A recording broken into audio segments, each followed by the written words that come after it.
L'intelligence artificielle, la gestion de l'intelligence artificielle, son impact sur la science, l'économie, tous les domaines, la santé, l'éducation et autres, est-ce que le recours à l'intelligence artificielle se limite au simple fait au recours à des outils ou est-ce que vraiment c'est une base importante, c'est une science, c'est un développement qui va gérer notre vie? Pour nous donner plus d'éclaircissements, nous avons le plaisir d'avoir en ligne Dr Heba Qaoud, professeur d'économie et professeur d'économie pour les sciences et la technologie, directrice du bureau de la propriété intellectuelle. Docteur Heba Qaoud, bonjour et bienvenue avec nous. Bonjour, je suis ravie d'être avec vous. Le plaisir est partagé.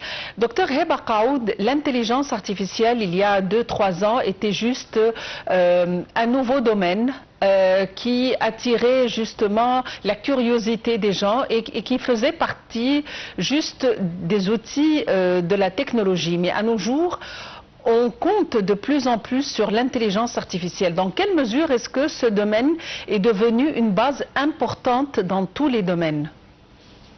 Ce domaine est devenu très important. En fait, la question ici, c'est de comprendre l'accélération actuelle.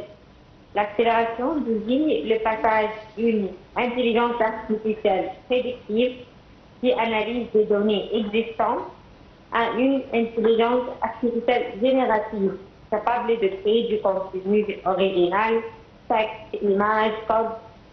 Ce n'est pas tout seulement une amélioration de la vitesse, mais un saut qualitatif où l'intelligence artificielle commence à simuler des capacités de reconnaissance humain.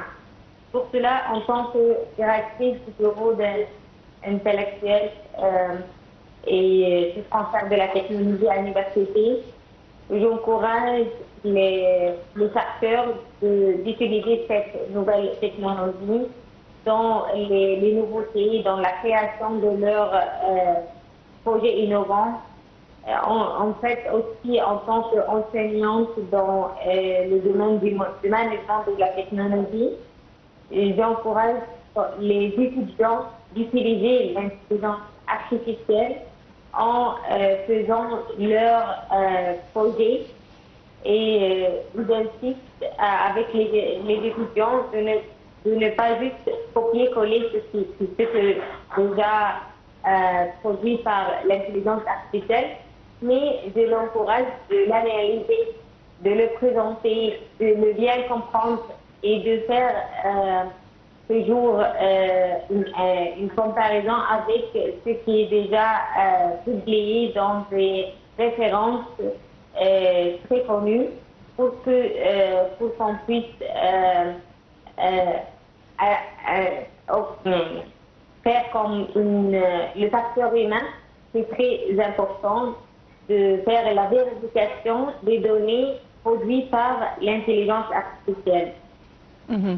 Oui, mais l'intelligence artificielle doit être gérée d'une manière ou d'une autre et doit y avoir des législations. Dans quelle mesure est-ce qu'il y a eu des législations ou des lois promulguées susceptibles de gérer quand même cette nouvelle science? Il existe des lois et des réglementations pour l'intelligence artificielle. Mais ce qu'on doit ici parler, c'est ce qui concerne si tu vas créer un nouveau projet avec l'utilisation de l'intelligence artificielle, le créateur, pour l'instant, doit être un être humain. Car les lois et les réglementations, pour l'instant, ne peut pas considérer l'intelligence artificielle comme créateur. C'est très important, c'est la loi de référence mondiale qu'elle place l'intelligence artificielle par niveau de risque. Le risque est inacceptable. Il est interdit depuis 2025. Ce sont les systèmes de notation sociale, les styles de crédit social, la manipulation comportementale et la surveillance biométrique généralisée en temps réel sont strictement interdits dans l'Union européenne. Aussi pour le haut risque, l'obligation stricte dès août 2026. ce sont les intelligences artificielles utilisées dans l'éducation, le recrutement, la santé ou les infrastructures critiques doivent subir des tests de conformité rigoureux. Elles doivent être explicables, sécurisées et sous supervision humaine. Et ce qui est très, très important, c'est l'intelligence artificielle générative, la transparence obligatoire. Les modèles comme ceux qui génèrent du texte ou des images doivent désormais indiquer clairement que le contenu est produit par l'intelligence artificielle watermarking et respecter les droits d'auteur pour les données d'enseignement. Docteur Heba Qaoud, vous êtes professeur d'économie, de sciences et directeur du bureau de droit de propriété. Merci, ou de propriété intellectuelle. Merci d'avoir été avec nous aujourd'hui. Nous avons encore une troisième séquence à débattre ensemble concernant le soft power, le langage tellement docile de l'art plastique. À tout de suite.